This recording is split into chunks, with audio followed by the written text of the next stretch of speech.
Bismillahirrahmanirrahim. Assalamualaikum warahmatullahi wabarakatuh.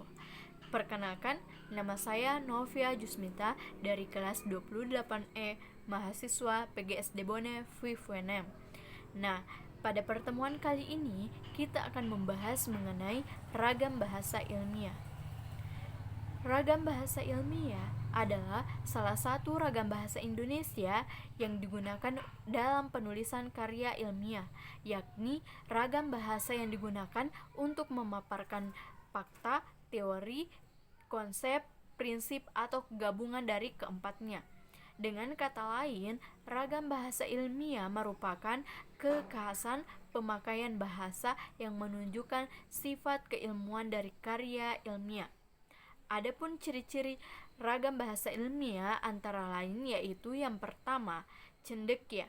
Ciri cendekia yang dimaksud adalah bahasa Indonesia yang digunakan dalam penulisan karya ilmiah mampu mengungkapkan hasil berpikir logis secara tepat. Yang kedua yaitu lugas dan logis. Ciri lugas yang dimaksud adalah bahasa Indonesia yang digunakan dalam penulisan karya ilmiah harus bermakna harafiah dan tidak bermakna ganda.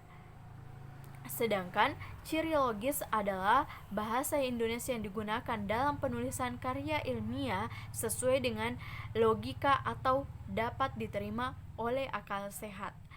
Yang ketiga yaitu jelas. Ciri jelas yang dimaksud adalah bahasa Indonesia yang digunakan dalam penulisan karya ilmiah jelas struktur kalimat dan maknanya. Yang keempat yaitu padat dan ringkas. Padat yang dimaksud adalah gagasan atau pola pikir yang akan diungkapkan tidak tercantum unsur-unsur lain yang tidak ada hubungannya atau tidak diperlukan.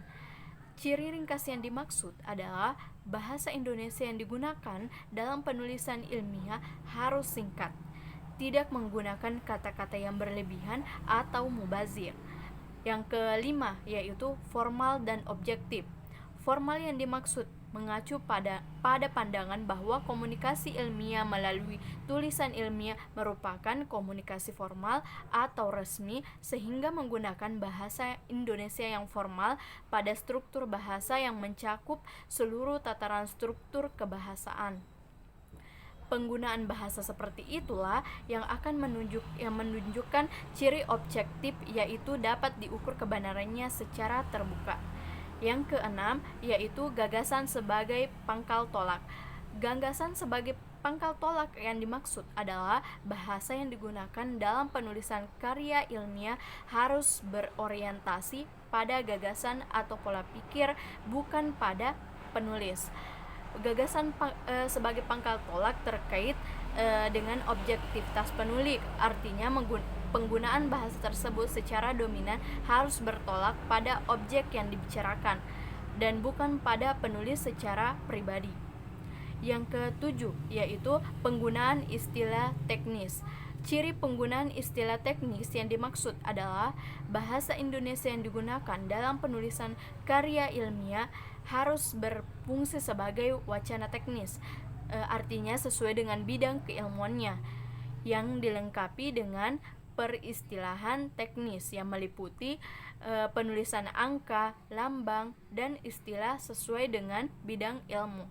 Yang terakhir yaitu yang kedelapan yaitu konsisten.